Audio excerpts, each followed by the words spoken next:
Bonjour à tous et bienvenue. Bienvenue. Alors, c'est la moindre des choses sur un atelier sur l'accueil, de vous souhaiter vraiment la bienvenue et de vous dire qu'on est ravis de vous voir.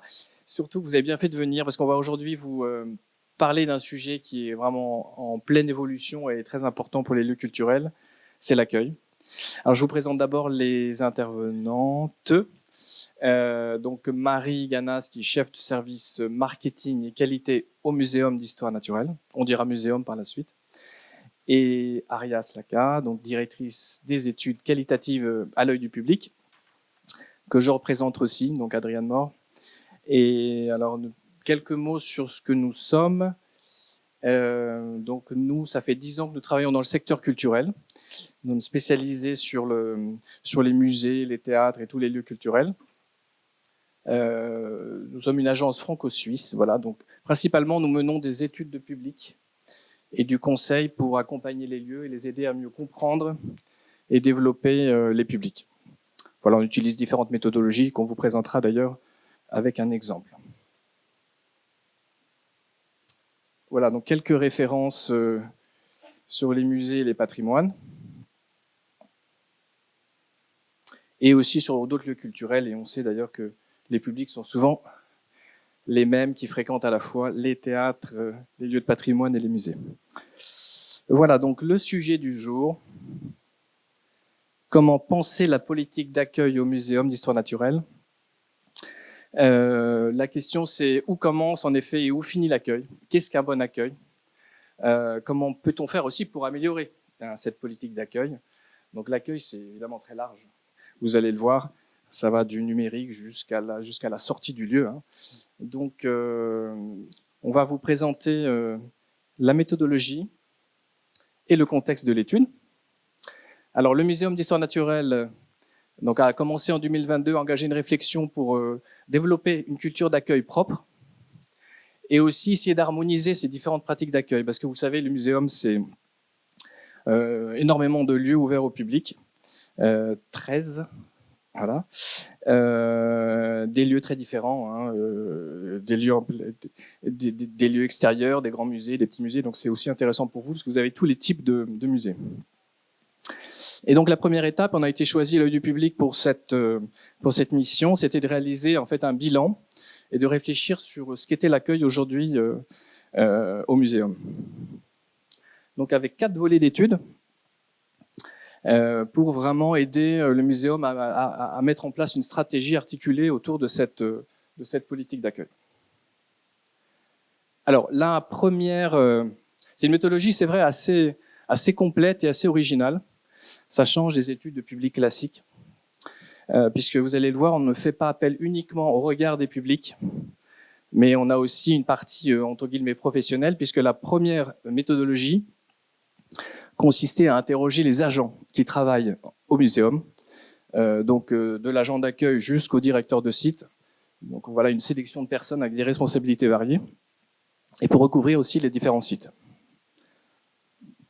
Ensuite, donc là, on arrive sur une partie, nous, qu'on connaît bien, c'est la partie des études quantitatives, des études de public, puisque le muséum mène depuis plusieurs années énormément d'études, ils ont un observatoire, ils ont aussi des livres d'or numériques, ils organisent des visites mystères, et il y a aussi à l'écoute des visiteurs, afin de bien comprendre et de connaître leur public. Donc nous, notre travail consistait à synthétiser et analyser toutes ces données avec le prisme de l'accueil. Troisième moment, qui est aussi, on va dire, les 4 phases sont évidemment croisées et sont concomitantes. Il s'agissait d'analyser des moments clés de l'accueil numérique au muséum. Donc c'est la réservation, la fluidité du site internet, les réseaux sociaux, etc. Et 4e méthodologie qui était importante pour le muséum, c'était le benchmark. Donc on va dire, analysé et décrypté un certain nombre de lieux en France et aussi à l'international. Les Anglais, par exemple, sont très, très innovants en matière d'accueil. Et donc, c'était intéressant de voir aussi comment les autres musées géraient l'accueil. Il y a peut-être parmi vous, d'ailleurs, des musées qu'on avait sélectionnés. Fois, il y avait Confluence, il y avait Océanopolis, des eaux, etc. Alors, les quelques résultats, je vais laisser le privilège à Ariane de les présenter.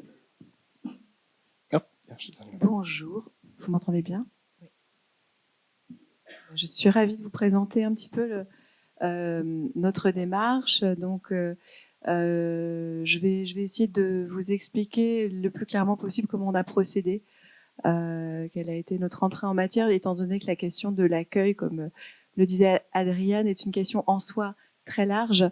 Mais en plus, quand on s'intéresse à une institution aussi complexe et diverse que le Muséum national d'histoire naturelle, la problématique s'en voit doublement plus large, puisqu'on est face à une réalité de sites, de visites, de types de collections, de types de métiers même à l'intérieur des organisations qui est extraordinaire, on pourrait dire. On va vous montrer dans un premier temps comment on a réussi à cadrer ce sujet complexe. Et dans un deuxième temps, je vous montrerai quelques extraits de résultats assez succincts, puisqu'on a un temps très limité pour cette présentation. Alors, comment on a procédé pour essayer de circonscrire un petit peu ce challenge de réfléchir à l'accueil dans une institution telle que le muséum?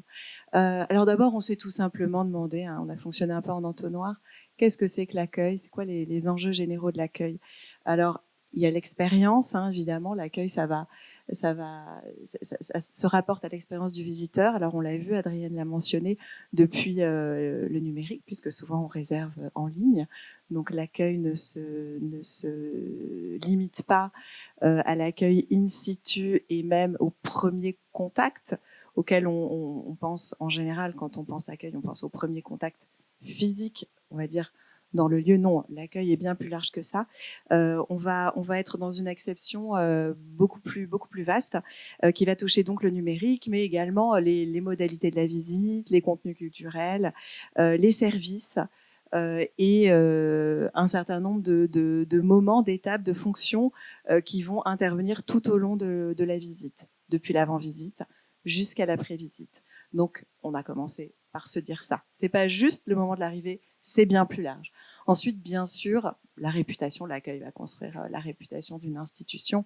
Le succès d'une institution, ça va de soi. Et puis la relation, évidemment, ça va de soi également, la relation, le lien qu'on crée avec les visiteurs. La relation, donc toute cette dimension relationnelle qui est extrêmement importante. Donc on n'est plus dans une fonction uniquement support, mais l'accueil va participer d'une expérience globale, holistique, on pourrait peut-être dire un mot un petit peu à la mode, enfin en tout cas une expérience un peu globale de l'institution que l'on visite.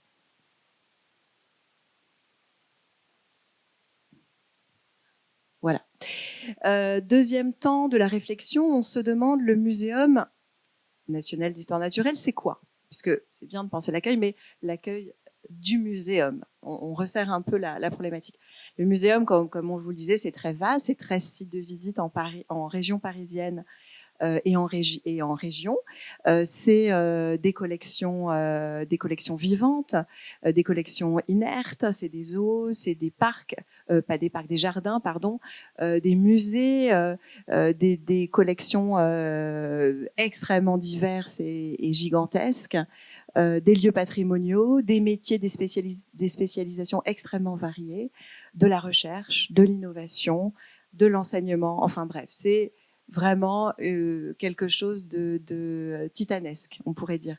Et justement, on pourrait dire, qu'est-ce qu'on tire de ça? C'est que l'unicité du muséum, sa singularité, c'est justement sa diversité, sa complexité, la richesse de ses collections et de ses métiers. Et de là, on se dit comment l'accueil peut quelque part refléter, ou en tout cas doit-il refléter cette exceptionnelle diversité? Comment on pense cette diversité par le prisme de la réflexion autour de l'accueil? Alors on resserre un peu comme une équation finalement. Voilà, le muséum c'est complexe. Quelles sont ses activités plus précisément? Et là, 5 activités donc qui sont les piliers du muséum: l'expertise, la valorisation, l'enrichissement et la conservation des collections, la recherche, l'enseignement et la diffusion des connaissances. Et bien entendu, nous, forcément, vu qu'on travaille sur l'accueil, notre regard, notre esprit est happé par la question de la diffusion des connaissances, puisque c'est celle qui va concerner directement les publics. Or, comment la présidence du muséum a reformulé cette mission, elle l'a reformulée émerveillée pour instruire. Donc c'est ça, on va dire, la mission du muséum pour simplifier vis-à-vis des publics. J'ai appris tout à l'heure par Marie que aujourd'hui la nouvelle présidence avait décidé de changer, d'ajuster cette mission en émerveillée pour agir. Donc bon, ce serait l'occasion d'une autre discussion. En tout cas, à l'époque où on a mené cette recherche, il s'agissait d'émerveiller pour instruire. Comment l'accueil peut-il refléter cette mission? Comment l'accueil peut constituer une première étape de ce projet d'émerveiller pour instruire? Puisqu'évidemment, on avait envie d'être ambitieux pour le futur accueil du muséum. Une autre constatation, c'est du côté des publics. Comment le public voit le muséum? Alors là, c'était, comment dire, il fallait en tenir compte, puisque le public ne perçoit pas de façon très très claire ce qu'est le muséum, étant donné que chaque site de visite a sa propre identité, sa propre notoriété, ses propres spécificités, voire sa popularité, hein, comme la Grande Galerie de l'Évolution, le Musée de l'Homme, le Parc Zoologique de Paris, etc. Et souvent, en fait, l'identité des sites, enfin, c'est même pas souvent, c'est presque toujours, prend le pas sur l'appartenance au muséum. On dit pas toujours qu'on va au muséum, on dit qu'on va à la Grande Galerie de l'Évolution, par exemple. On se rend compte aussi qu'il y a une confusion entre muséum et Jardin des Plantes, entre muséum et Grande Galerie de l'Évolution. Pour le coup, ce que je viens de dire n'est pas tout à fait vrai, parce que certains publics peuvent dire « je vais au muséum », alors qu'ils vont à la Grande Galerie de l'Évolution. Oui, hein, vas-y. Je me permets d'intervenir.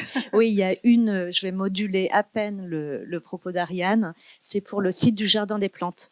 Et j'en fais l'expérience tous les jours, puisque mon bureau, j'ai la chance d'avoir un bureau qui est situé au milieu du Jardin des Plantes et en rez-de-chaussée d'un bâtiment historique. Donc, je vois et je suis en contact avec les visiteurs tous les jours. Et les visiteurs me demandent quotidiennement où est le muséum.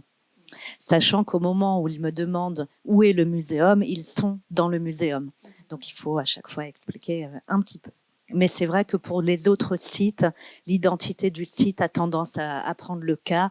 C'est tout particulièrement visible au Parc Zoologique de Paris, où là, on a une affiliation au muséum qui est très peu visible, du fait de l'histoire de ce zoo qui est encore appelé le zoo de Vincennes par beaucoup de gens.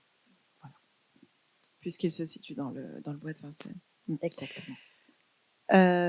Alors, tout ça pour dire que, on peut s'interroger sur la question de l'identité de l'institution. Est-ce que ça a un lien avec l'accueil? En tout cas, s'interroger sur le lien que nous faisons avec l'accueil. Mais il nous a semblé tout de suite extrêmement important, et on va y revenir plus tard, que un bon accueil est un accueil dont l'hôte, un accueil quand l'hôte est identifié, c'est quand même très important d'identifier l'hôte qui nous accueille. Donc l'institution devait, pour nous, être remise peut-être au cœur de l'histoire, ou en tout cas, il fallait éduquer, peut-être au travers de cet accueil, les publics à l'entité muséum.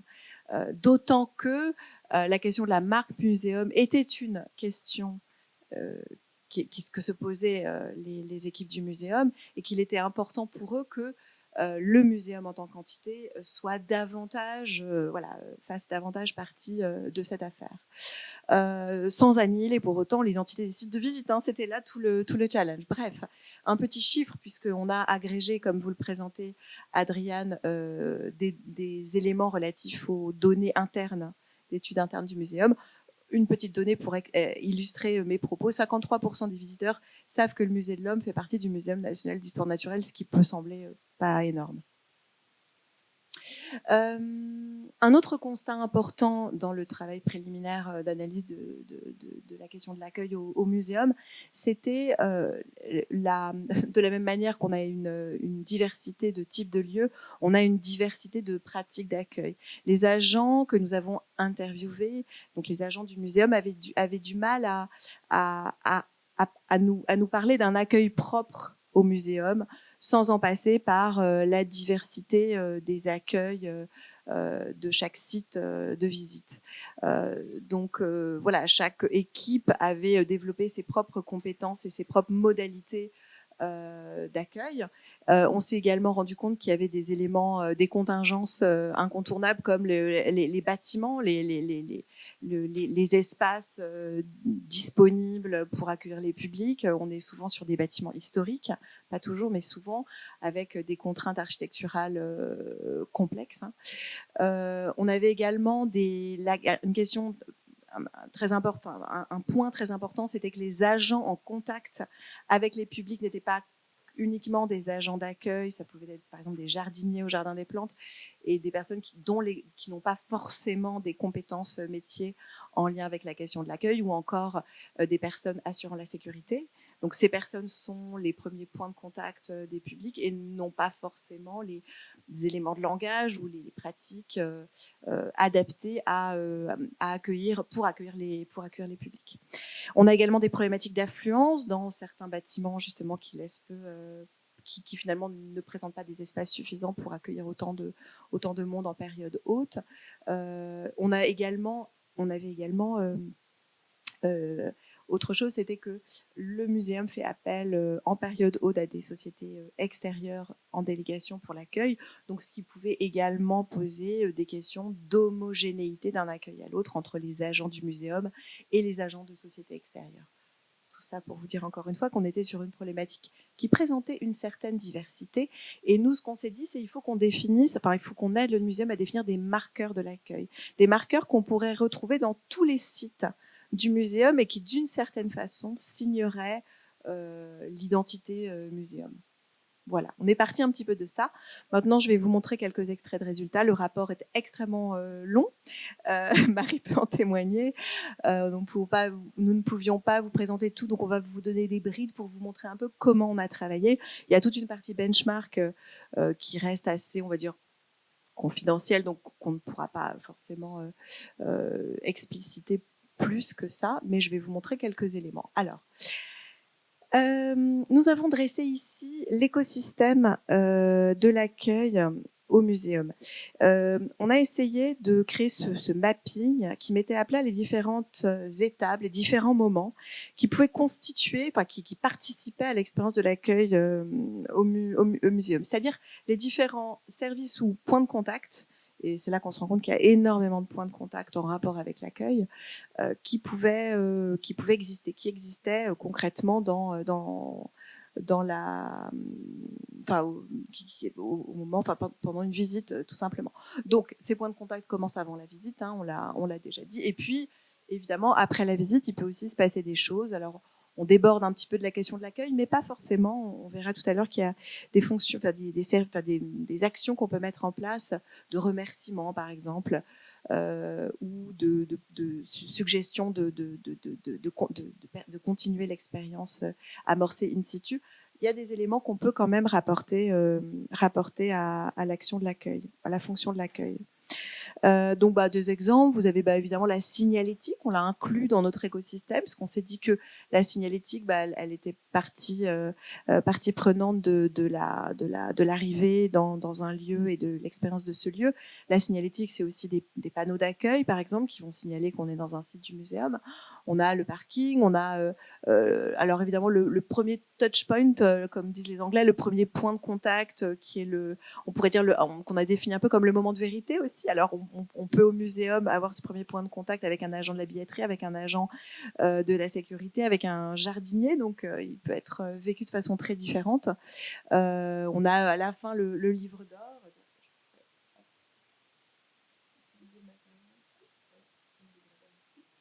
Voilà, donc on a mis un petit peu à plat cet écosystème qui nous permettait de mieux voir où il fallait que nous on aille évaluer, explorer, interroger pour donner un retour. Et puis on a été encore un petit peu plus loin et je vous promets que c'est le dernier mapping. C'est que de cet écosystème d'accueil, on en a tiré 8 dimensions clés de l'accueil. Je pense que ces dimensions sont un peu universelles et qu'elles dépassent déborde même de la pure entité expérience au muséum. Ce sont des dimensions qui vont construire la qualité d'accueil et la satisfaction. Alors, pardon, j'ai oublié de préciser qu'on est sur le in situ, parce qu'on n'a pas le temps de tout vous montrer. Donc là, on s'est, pour cette présentation, on s'est focalisé sur la question de l'accueil in situ. Donc, on a ces 8 dimensions. Ça nous a permis de circonscrire, encore une fois, comme je disais tout à l'heure, la problématique et de pouvoir, nous, partir, aller interroger les agents et aller construire notre benchmark auprès de lieux concurrents autour de ces 8 dimensions. Ça nous a donné une matrice, un petit peu, une matrice analytique. Voilà, donc on a nourri la réflexion à partir de ces 8 dimensions. Et en jaune foncé, on a mis les étapes vraiment clés qu'on a mis en haut, en fait, qui étaient, on va dire, encore les plus importantes, qui nous ont semblé être les plus importantes: l'accessibilité universelle, c'est-à-dire l'accès pour tous les visiteurs, quelle que soit leur nationalité, quelle que soit leur situation physique, etc. La gestion efficace des flux de visiteurs, donc au moment de l'arrivée, qui nous semble aussi être un critère extrêmement important de satisfaction et d'expérience. La qualité du premier point de contact humain, que j'ai appelé le moment de vérité un petit peu pendant qu'on travaillait là-dessus. Et puis la qualité des services aussi, qui va vraiment contribuer très fortement à la fidélisation. Puis il y a également la clarté et la visibilité de la signalétique, l'identification claire de l'institution haute. Donc là, on revient un peu sur la problématique de l'extraordinaire diversité du muséum et des difficultés qu'éprouvent les publics à identifier ce qu'est cette institution. Donc là, c'était important quand même de travailler ce critère-là. Les espaces de vie et de circulation et la qualité du dernier point de contact, qui est également important. Hop.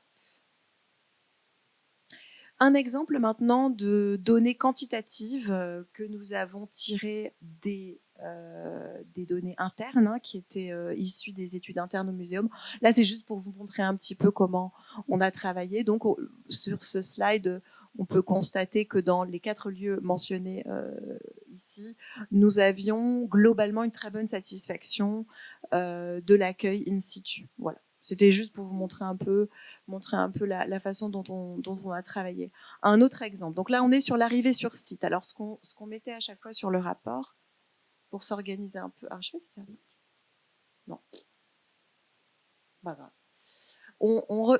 Comme les slides étaient vraiment très grands, il y avait beaucoup le rapport était très dense, on remettait à chaque fois les données. Est-ce qu'elles étaient issues des entretiens d'agents?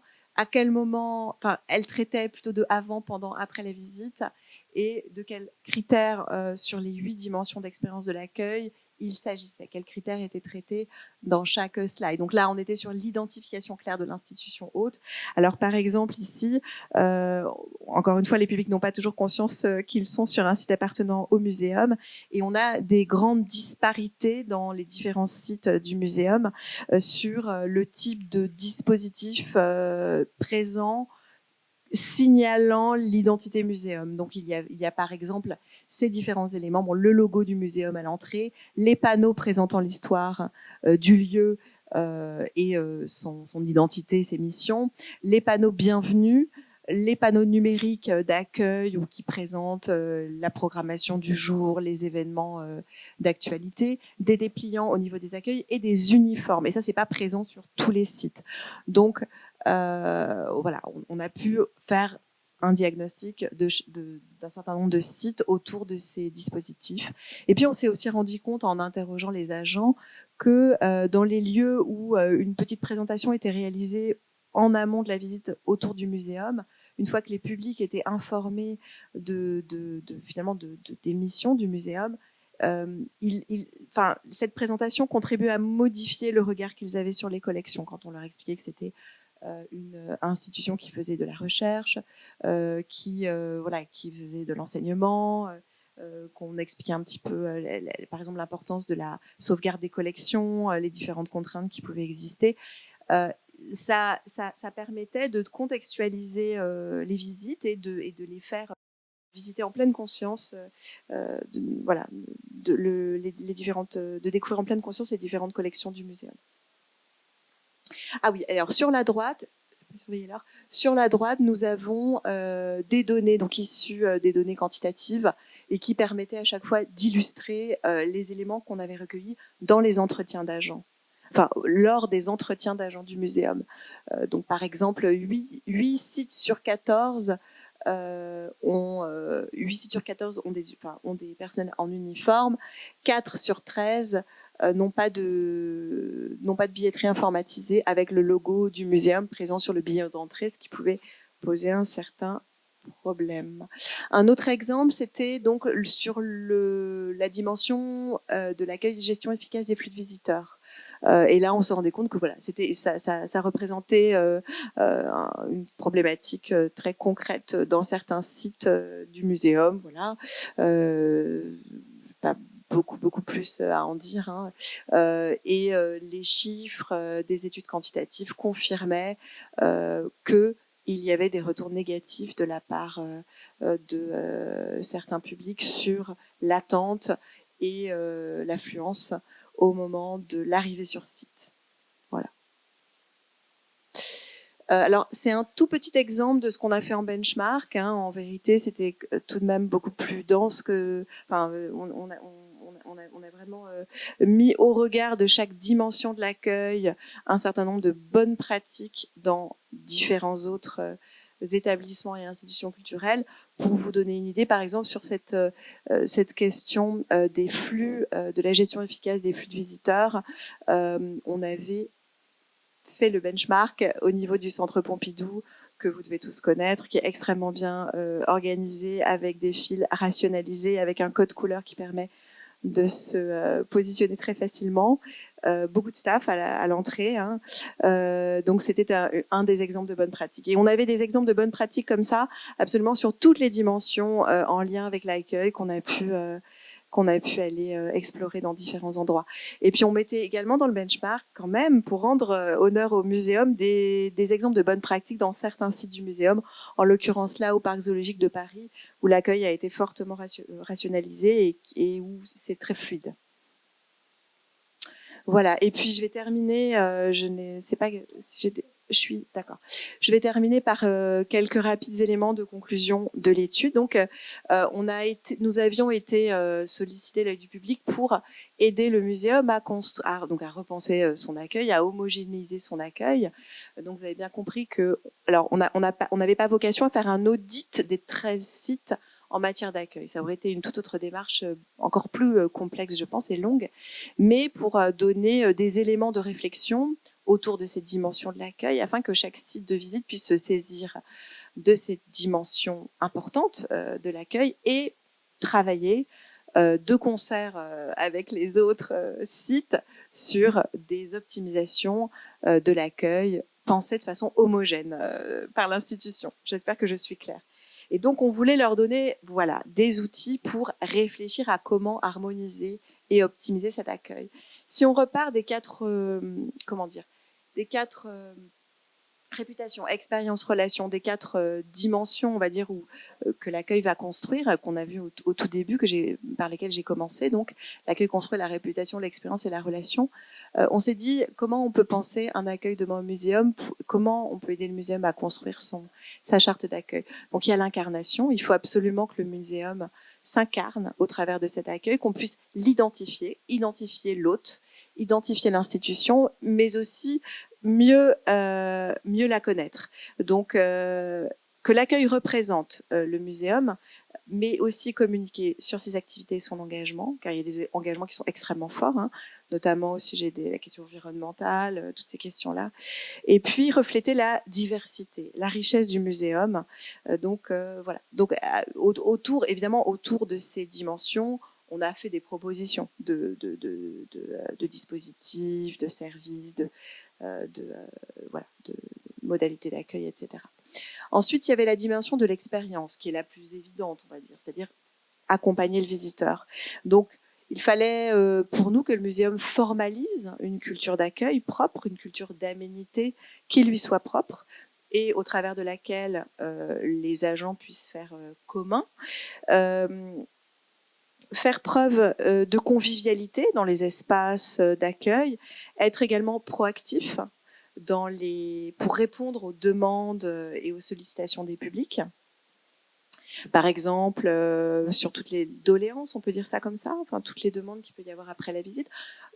Une anecdote, on avait discuté de ça, on s'était rendu compte que les publics du parc zoologique de Paris étaient souvent déçus de ne pas voir les animaux, puisque les animaux évoluent dans des espaces très larges, très vastes, qui en fait respectent justement leur bien-être. Mais beaucoup de visiteurs mettaient des commentaires négatifs en disant que j'ai pas vu les panthères, je suis déçue. Et on s'est dit, mais il faudrait peut-être tout simplement leur expliquer pourquoi ils les voient pas. Et ça pourrait très probablement changer un peu leur perception de cela. Et ça pourrait être quelque chose qui pourrait être fait en amont de la visite. Et puis, dans cette notion d'accompagner, il ne faut pas oublier les agents du muséum, les gens qui y travaillent. Donc, ce serait comment réfléchir à mobiliser tous les agents et à prendre en compte la diversité des métiers. Comment chaque métier en contact avec les publics pourrait apporter une brique, apporter une compétence en matière d'accueil ou pas. En tout cas, la question était ouverte. Et à partir de là, pourquoi pas créer des programmes des programmes d'accueil en lien avec chaque métier, avec des outils, avec des éléments de langage, avec des scénarios, etc. Et puis la dernière dimension de relationnelle, on a repris un petit peu la mission de émerveiller, instruire, émerveiller émerveiller pour instruire. Et on s'est dit qu'en fait cette mission, elle pouvait également être mise au cœur de l'accueil et qu'elle pourrait être justement la dimension peut-être la plus différenciante pour le muséum. C'est-à-dire, dès l'accueil, inviter à la découverte, inviter à l'apprentissage et de façon plus concrète, aiguiller dès l'arrivée les publics vers des propositions qui leur seraient adaptées par le biais de scénarii, par le biais de travail sur des personas, afin de stimuler les publics à leur arrivée. Oui, mais là, j'ai fini. Voilà. Et pour terminer ma longue intervention, rien de mieux que les témoignages des agents du muséum eux-mêmes qui nous ont guidés dans cette réflexion autour de ces trois axes: incarner, accompagner et éveiller la curiosité. Donc je vous laisse un petit peu les découvrir. Oui, on en verra la présentation. Alors, je voudrais juste finir sur ça, si c'est possible encore, parce que c'était la dimension la plus spécifiante de l'accueil au muséum, telle qu'on l'a définie. Dans n'importe quel site du muséum, vous pouvez avoir votre curiosité éveillée. Cet éveil à la curiosité passe aussi par l'accueil. Ça peut être quelques mots de la part d'un agent d'accueil, mettre en bouche ce qu'attend le visiteur.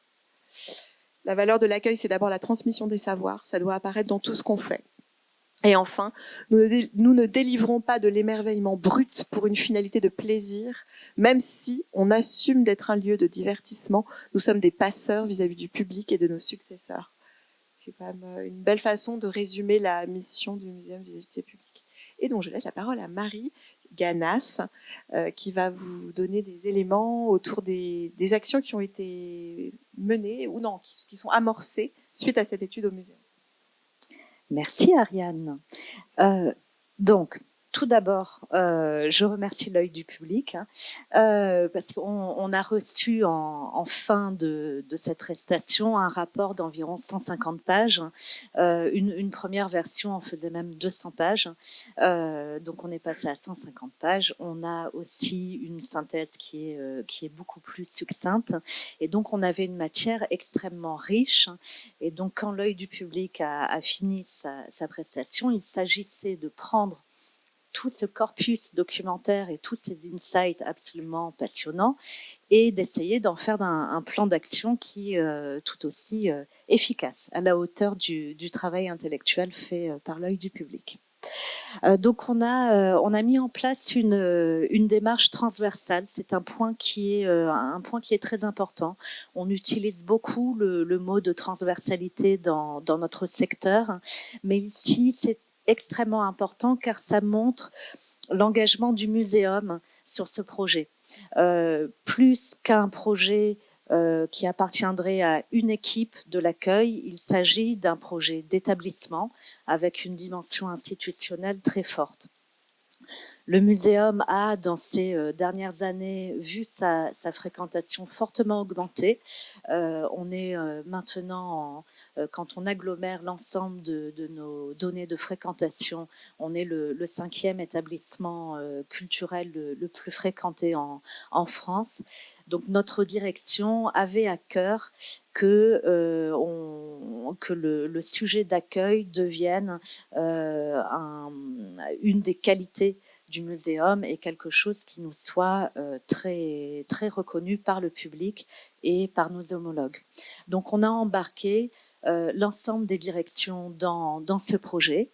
Donc vous en avez la liste ici, donc les équipes d'accueil, l'équipe billetterie, l'équipe marketing que je pilote, les études aussi dans ce même périmètre, les équipes d'exploitation et de sécurité, puisque comme Ariane l'a dit tout à l'heure, l'agent de sécurité est très souvent le premier point de contact avec les publics.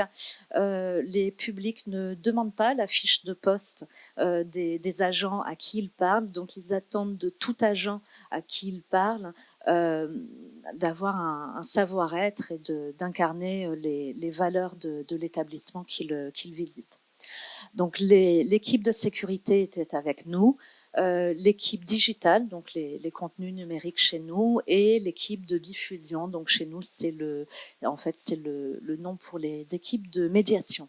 Donc beaucoup de métiers différents, certains métiers exercés en centrale, comme on dit, au siège du muséum, d'autres fonctions étant dans les sites.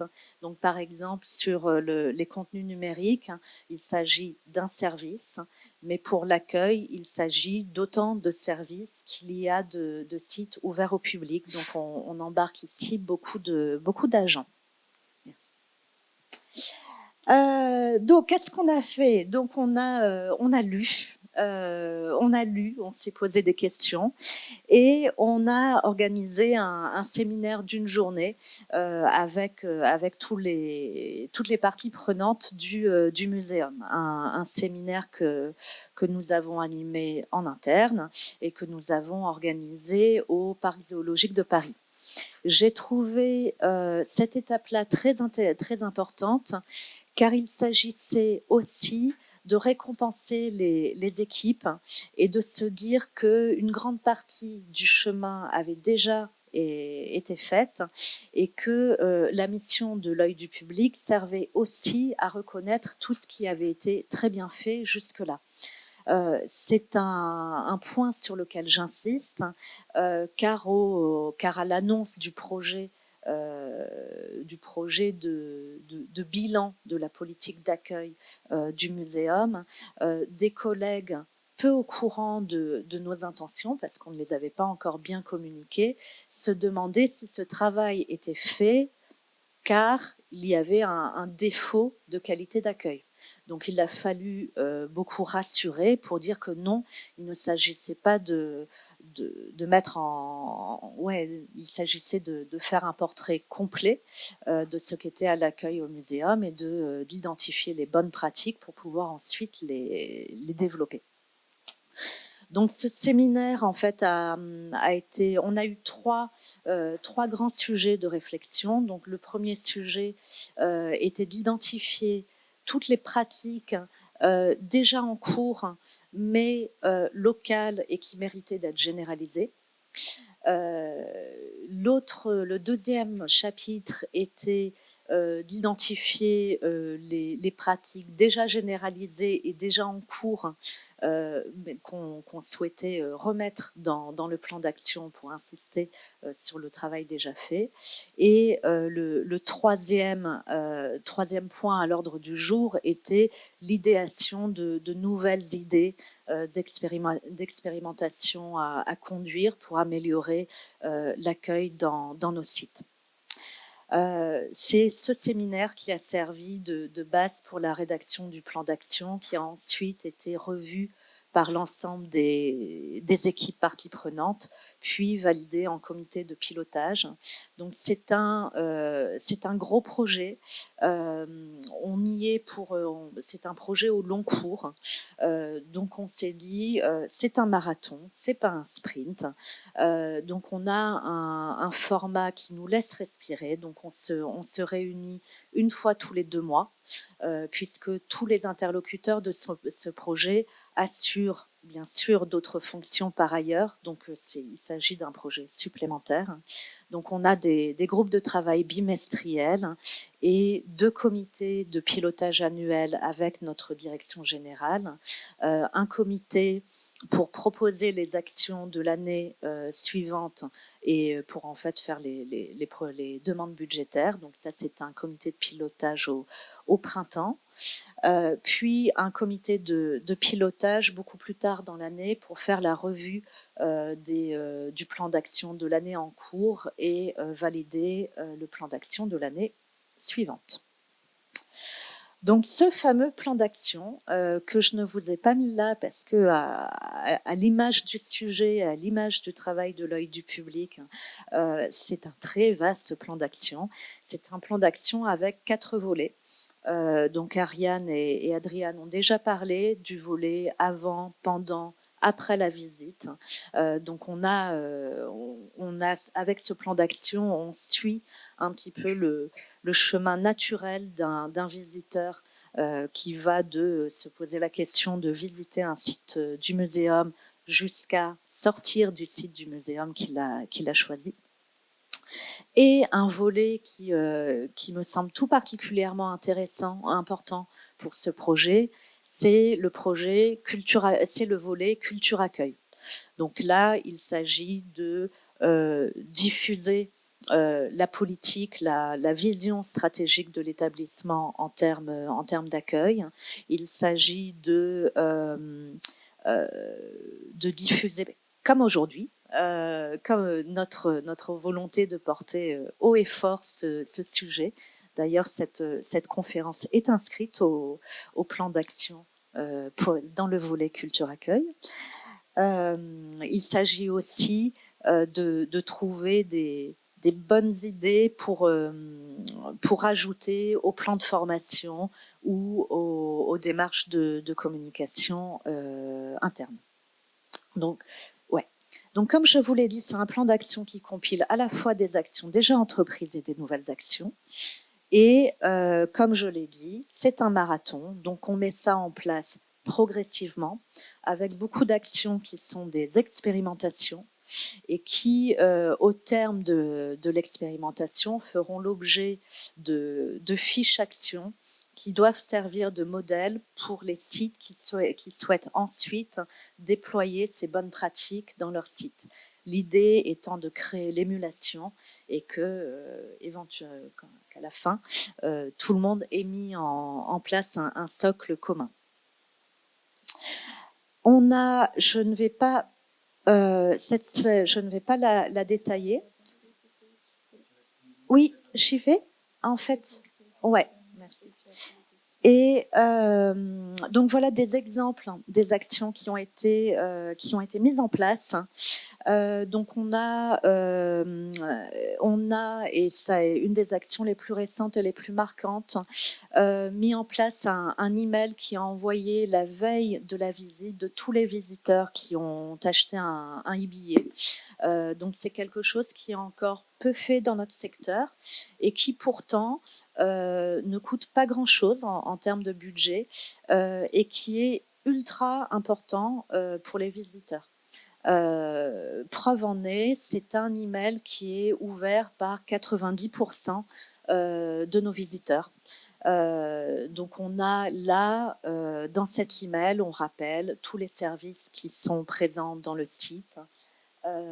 On donne les consignes de sécurité, on rappelle les horaires et on indique que certains de nos animaux sont timides ou que certains de nos animaux préfèrent faire la sieste en pleine journée.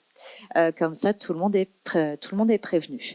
Et je ne vais pas détailler le reste, vous l'avez ici, et je serai ravie de vous en parler plus en détail à l'occasion des questions ou en dehors de cette présentation. Voilà. Merci Marie. C'est vrai qu'on est pile poil sur la fin de l'atelier. Si vous avez peut-être une question, tant qu'on nous met pas dehors. Et puis sinon, on reste à votre disposition juste devant la salle pendant un petit moment après l'atelier. Il n'y a pas de questions?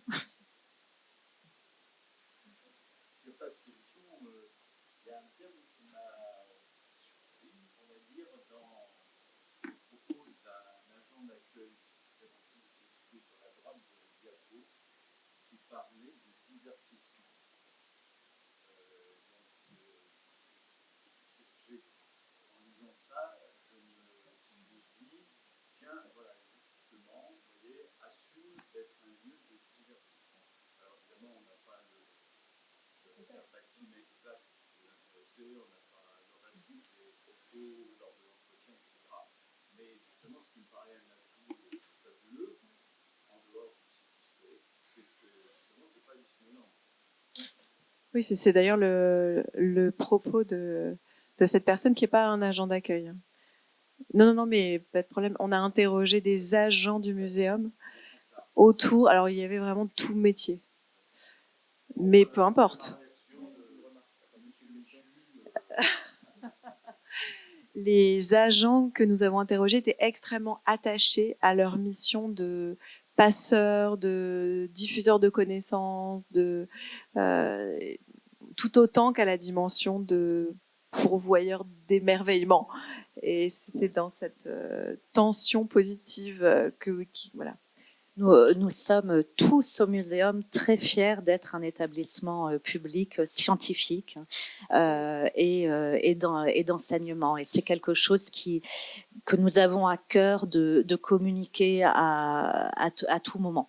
Sans oublier, bien sûr, que quand, par exemple, un visiteur va au parc zoologique de Paris, quand on lui demande, à l'occasion d'une enquête en fin de parcours, quelles ont été ses motivations de visite, vous ne serez pas étonné de savoir que la motivation première est de passer un bon moment. Donc, je vous rejoins tout à fait.